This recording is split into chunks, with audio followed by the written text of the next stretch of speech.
Ngayon ay 9 August 2025,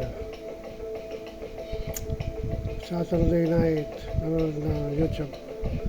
Trump and Putin peace plan with Ukraine land swap requirements.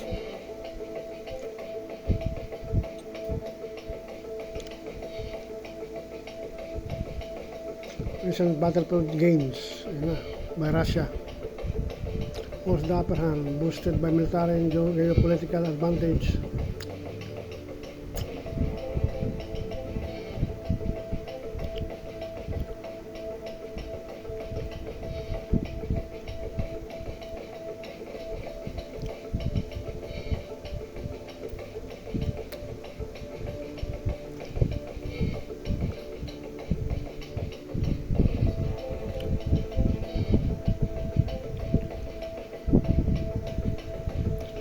Presence and ties.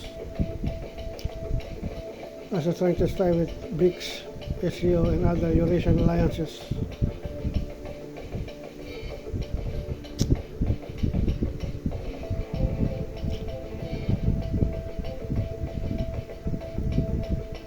Eastern dollar. What things Trump would offer. Russia's RIP and Ukraine NATO membership ambitions and Ukraine NATO membership ambitions. Start U.S.-Russia relations by renewing or replacing strategic arms and defense treaties. Create a new strategic security framework to ensure long-term stability. Europe. Trump hinted his meeting with Putin may happen before talks with Zelensky.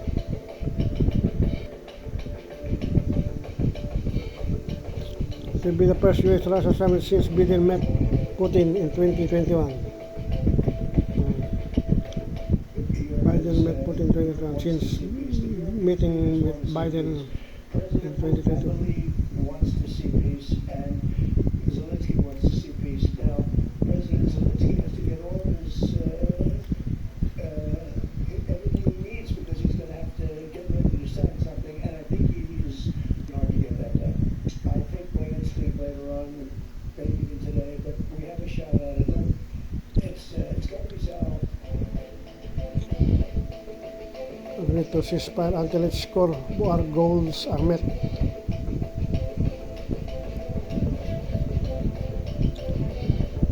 Ultimately, Putin wants to soften demands while Russian troops continue advancing.